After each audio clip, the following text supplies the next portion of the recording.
Where's the uptick? We're not seeing an uptick in mortgage applications. Affordability is still a problem, but sellers don't take that as a negative to listing your house, because there is still plenty of activity, enough. The cameras caught it. Governor Katie Hobbs standing at the podium, her voice cracking as she tried to defend what no one could deny anymore. Mesa's once booming housing market had finally crashed. Streets that were alive with construction just months ago are now ghostly quiet. Buyers have vanished, prices are slipping, and for sale signs stretch as far as the eye can see. It's not just a slowdown, it's a collapse that's shaking Arizona's political and economic core.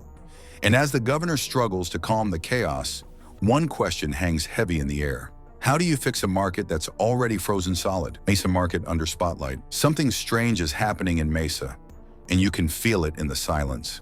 The neighborhoods that once buzzed with moving trucks and sold in 3 days signs are eerily calm. Homes that used to disappear off the market overnight are sitting there week after week, collecting dust and disappointment. According to Rocket.com, Mesa had 2,499 active listings in June 2025, which sounds normal until you look closer. That number is actually down about 1.7% from May, a small dip on paper, but one that hides a much darker truth. The real story isn't about fewer listings. It's about a market flooded with sellers who can't find buyers. The slowdown is undeniable. Closed and pending sales in Mesa dropped nearly 16.8% month over month in June. That's not a cooling trend. That's a nosedive. Realtors are whispering that open houses are emptier, offers are slower, and the few buyers still out there are lowballing with confidence. It's like everyone knows the party's over, but the sellers are pretending the music's still playing. Deals that used to wrap up in a weekend are dragging for months. For a city that prided itself on being one of the Phoenix Valley's hottest markets, this is a sharp turn into unfamiliar territory. And it's not just the number of sales falling, it's how long everything's taking.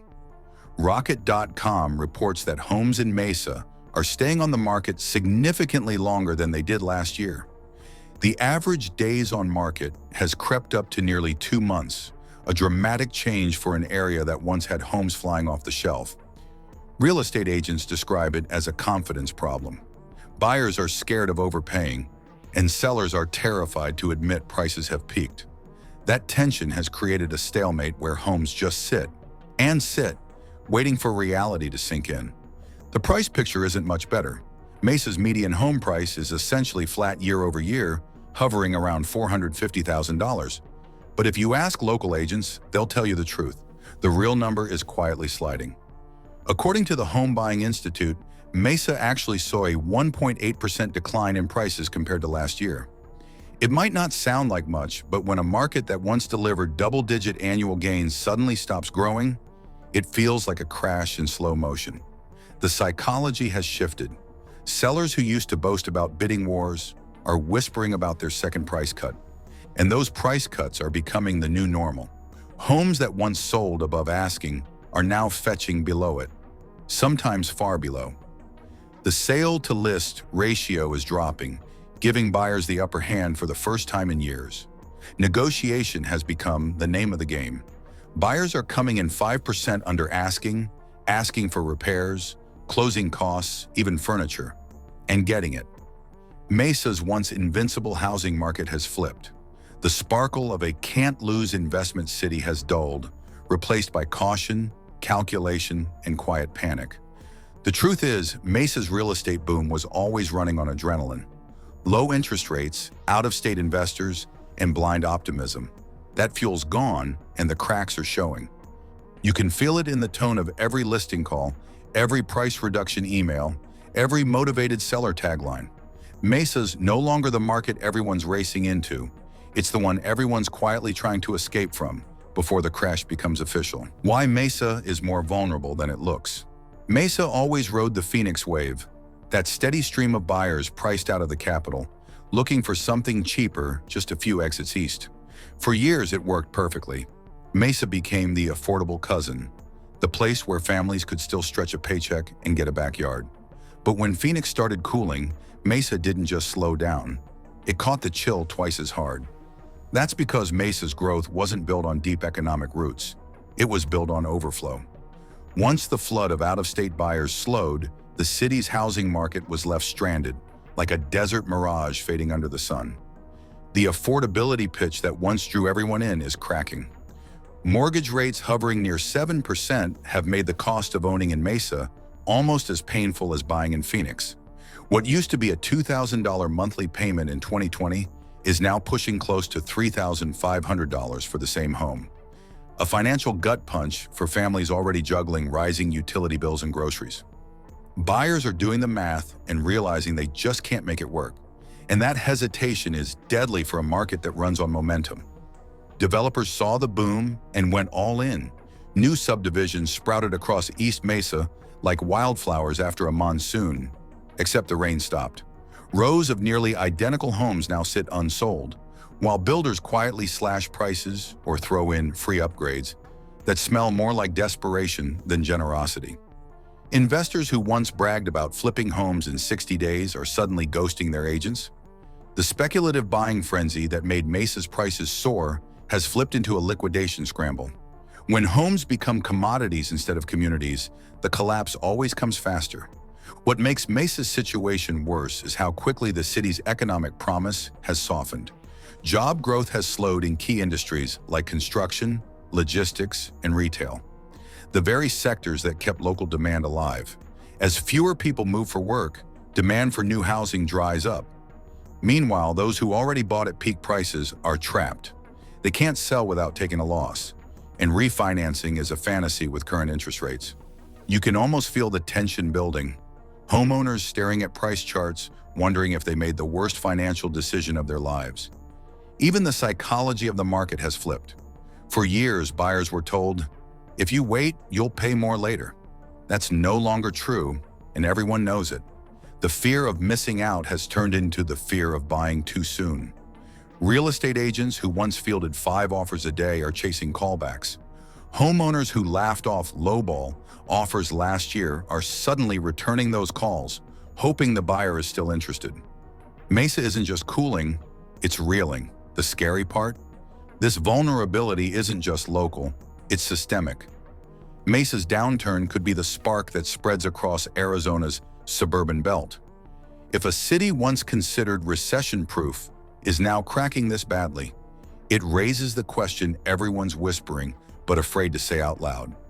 If Mesa can fall, what's next? Governor Hobbs in the eye of the storm. When the cameras came on, Governor Katie Hobbs didn't look like the composed politician Arizona was used to seeing. Her tone was sharper, her face tense, the kind of look that says she's been hearing bad news for too many mornings in a row. The collapse of Mesa's housing market isn't just an economic story, it's a political and emotional one, and Hobbs is right in the middle of it. Mesa isn't some far-off rural town she can distance herself from. It's one of Arizona's biggest, fastest-growing cities, a symbol of suburban success. Watching it unravel in real time is like watching the foundation of her state crack beneath her feet. For years, Hobbs built her image around stability and smart management. She promised balance in a state famous for its booms and busts. But the Mesa meltdown has turned that narrative upside down. Homeowners are demanding answers. Realtors are begging for relief, and every news outlet in the state is asking the same question. How did Arizona's once shining star market collapse this fast? The pressure isn't just financial, it's personal. People are losing homes, savings, and faith in leadership, all while her opponents smell blood in the water. Behind the scenes, the governor's office is said to be scrambling. Meetings that used to focus on education and infrastructure have shifted entirely to housing and economic rescue plans. Advisors are debating whether to introduce emergency stabilization measures, tax breaks, grants, even possible moratoriums on foreclosures. But nothing seems fast or strong enough to stop the freefall. Every announcement she makes is met with skepticism. Every statistic she cites feels outdated within a week. It's the kind of crisis that devours credibility, and the emotional toll is starting to show. During one press briefing, Hobbs' frustration cracked through her calm exterior, a brief flash of exhaustion and anger that instantly went viral. Critics called it unprofessional. Supporters said it was human. Either way, it was raw. It was real. You could see a governor caught between impossible expectations and the brutal truth that she can't control market forces. Behind the podium, her words carried weight, but her expression said what everyone already knew. This problem is bigger than politics. In a way, Hobbs has become the face of Arizona's reckoning. Every stalled sale, every family facing foreclosure, every empty construction site adds another layer of pressure. Mesa's unraveling isn't just hurting wallets.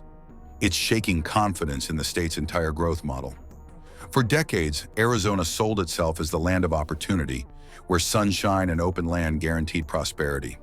That myth is slipping through her fingers. The governor's breakdown isn't just a moment of weakness. It's a reflection of the anxiety gripping the entire state. You can sense it, the mix of fear, fatigue, and disbelief in every press conference, every headline. The leader who once spoke about endless growth is now trying to convince people that survival is possible. The Mesa collapse didn't just challenge her leadership, it exposed the fragility of Arizona's success story. And as the housing market continues to crumble, Hobbs isn't just fighting economic numbers. She's fighting to keep the story of Arizona itself from completely falling apart. The domino effect across Arizona. What's happening in Mesa isn't staying in Mesa. Once a model of suburban strength, its crash has become a warning siren echoing through Phoenix, Chandler, and beyond. Investors who once poured money into Arizona's endless sprawl are suddenly pulling back. Builders are freezing new projects mid-frame, leaving skeleton neighborhoods scattered across the desert. You drive past developments that were supposed to be the future, and instead you see half-paved roads, empty lots, and for-sale signs that have faded in the heat. The dream of growth without limits has finally hit a wall. The domino effect is hitting hard. With Mesa prices stalling and listings piling up, nearby cities are feeling the chill. Buyers who used to treat Arizona like a gold rush are now waiting, second-guessing, and walking away.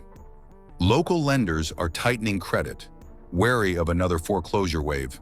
Small construction crews are being laid off, mortgage offices are going quiet, and the same communities that boomed on optimism are running on fumes.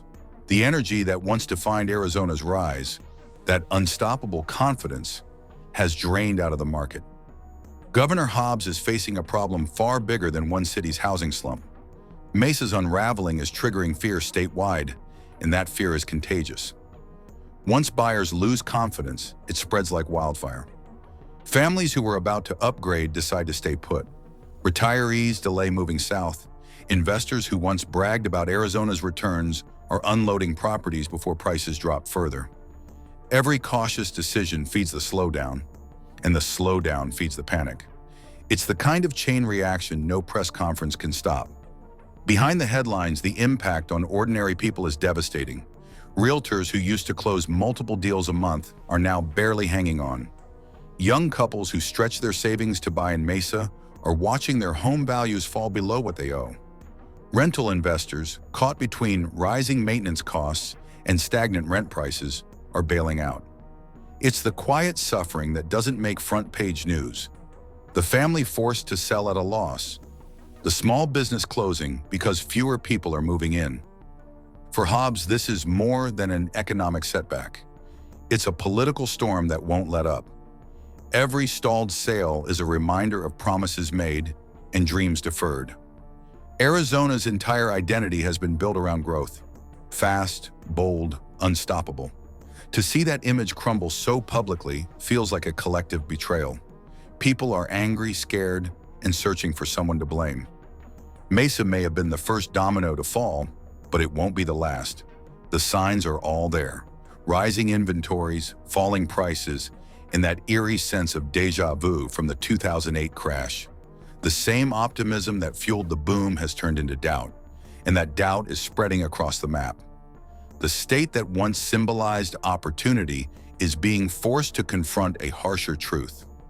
Growth can collapse faster than it rises, and the governor, standing in the middle of it all, has become the unwilling face of a crisis that refuses to be contained. When leadership meets panic, Governor Katie Hobbs has faced her share of political battles, but nothing compares to this.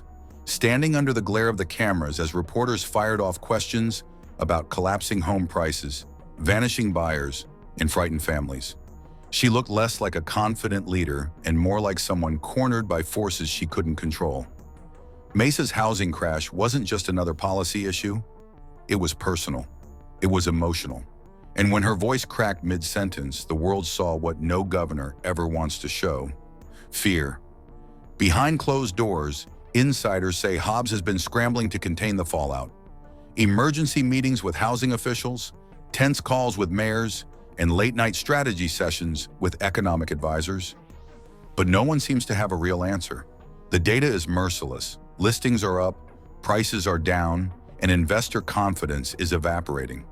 The state's proud Sunbelt boom has turned into a slow-motion implosion, and every day brings a new headline about Arizona's bursting bubble. Critics have pounced, accusing Hobbs of losing control of Arizona's biggest economic engine. Some lawmakers blame her for not curbing speculative buying sooner. Others claim her affordable housing initiatives came too late to make a difference. Even her allies admit privately that the optics are brutal. The governor, who once championed Arizona's unstoppable growth, is now facing the image of neighborhoods half-built, construction halted, and for sale signs multiplying like weeds. What makes this crisis especially painful is how visible it is. You can drive through Mesa and see the collapse, the empty lots, the ghostly silence of model homes that never sold, the once bustling open houses that no one attends anymore. For many Arizonans, it's not just about numbers. It's about watching their dreams unravel. Families who thought they'd secured stability are now underwater. Builders who banked on endless demand are filing for bankruptcy. Realtors who bragged about record commissions are struggling to stay afloat. Hobbs's breakdown wasn't just about frustration, it was about helplessness. Arizona's housing market was her badge of success, proof that the state's economy was thriving under her leadership. But when the market turned, that same badge became a target. Every price drop, every canceled sale, every unfinished development became a symbol of a promise broken. And when she snapped on camera, it wasn't just anger. It was the sound of a governor realizing that the narrative she'd built her legacy on was slipping away. The political backlash has been swift. Opponents are calling for hearings into housing mismanagement. Developers are pulling donations, and social media is flooded with clips of her breakdown, replayed with mocking captions. Yet beneath the noise, there's something undeniably human about her reaction.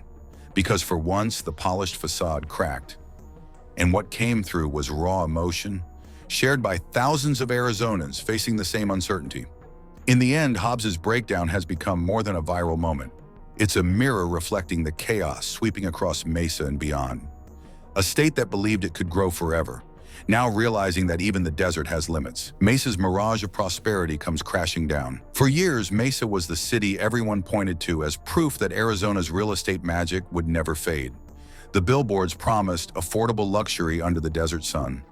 Builders raced to outdo each other, stacking new developments across the East Valley like there was no tomorrow.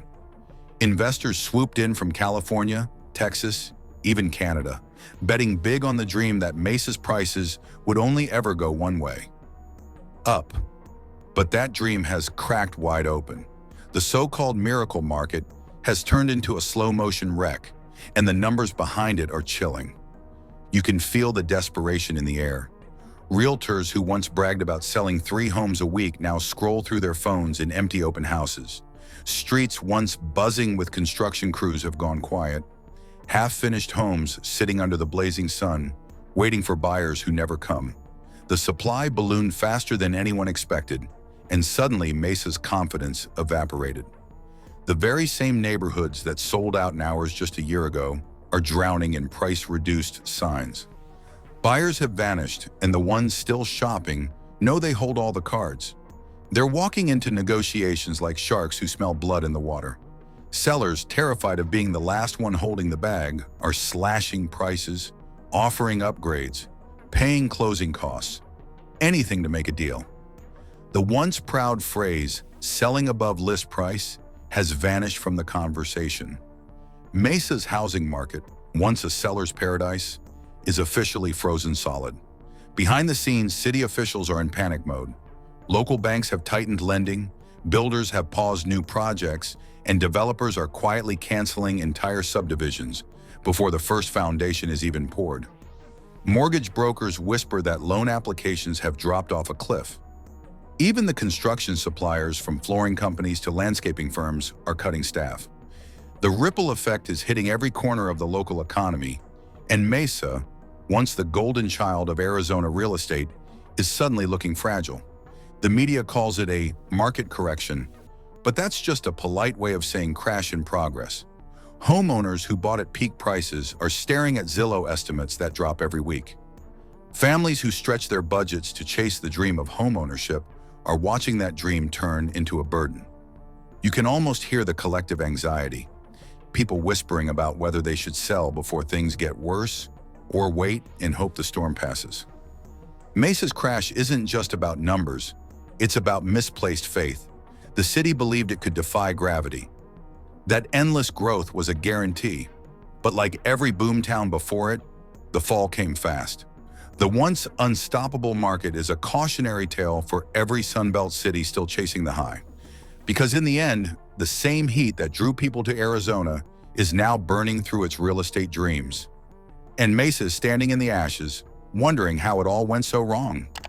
So, what are your thoughts on this? Let us know in the comments below.